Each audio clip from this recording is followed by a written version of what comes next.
మంచిర్యాల పెద్దపల్లి జిల్లాలో పర్యటించారు చెన్నూరు ఎమ్మెల్యే వివేక్ వెంకటస్వామి. గత ప్రభుత్వం తెలంగాణను అప్పుల రాష్ట్రంగా మార్చిందన్నారు. కాంగ్రెస్ ప్రభుత్వం ఆర్థిక వ్యవస్థ గాడిలో పడుతుందని అన్నారు. పలు గ్రామాల్లో స్వచ్ఛదనం పచ్చదనం కార్యక్రమంలో పాల్గొన్నారు. ప్రజల సమస్యల్ని అడిగి తెలుసుకున్నారు. గ్రామాల అభివృద్ధికి కృషి చేస్తామన్నారు వివేక్ వెంకటస్వామి.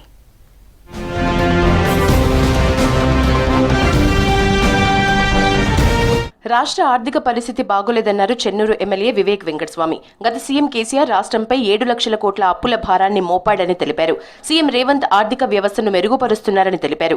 మంచిర్యాల పెద్దపల్లి జిల్లాలో పర్యటించారు చెన్నూరు ఎమ్మెల్యే వివేక్ వెంకటస్వామి. మందమర్రి మండలం అందుగులపేట్ పులిమడుగు గ్రామ శివారులో పెద్దవాగుపై కల్వర్ట్ నిర్మించాలని ఎమ్మెల్యేను కోరారు గ్రామస్తులు. కల్వర్టుల నిర్మాణానికి మంత్రి సీతక్కతో మాట్లాడి స్పెషల్ గ్రాంట్స్ మంజూరయ్యేలా చూస్తానని హామీ ఇచ్చారు వివేక్. గ్రామస్తుల డిమాండ్ ఇదే ఉంది, ఇక్కడ కల్వర్ట్ కట్టించాలని చెప్పి వాళ్ళందరూ అప్పుడు కూడా బ్రిడ్జ్ కట్టిమన్నారు.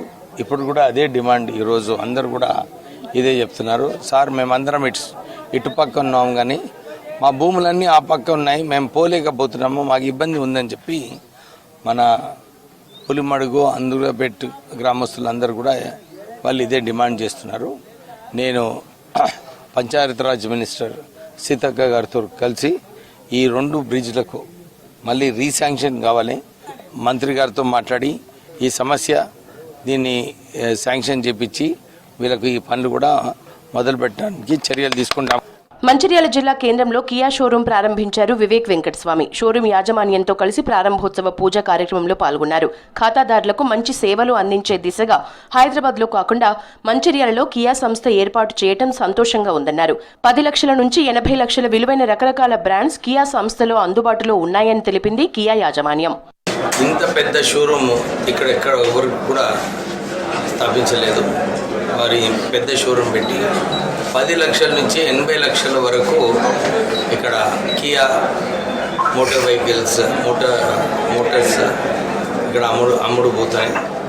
నాకు అనిపిస్తుంది ఇక్కడ డబ్బులు, ఎందుకంటే చాలామంది మంచిగా సంపాదిస్తుంది, ల్యాండ్ ప్రైజెస్ పెరిగినాయి, మంచి బండి కొనాలని కూడా ఉన్నది, హైదరాబాద్ పోయేది అవసరం లేదు.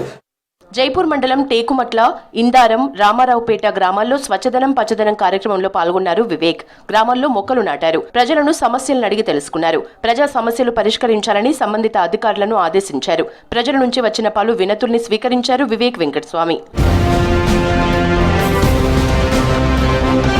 గోదావరి ఖని ఆర్థిక ఇబ్బందులతో చనిపోయిన వారి కుటుంబాల్ని పరామర్శించారు ఎమ్మెల్యే. మృతుల ఫోటోలకి పూలమాలలు వేసి నివాళులర్పించారు. బాధిత కుటుంబాలకు అండగా ఉంటామన్నారు వివేక్.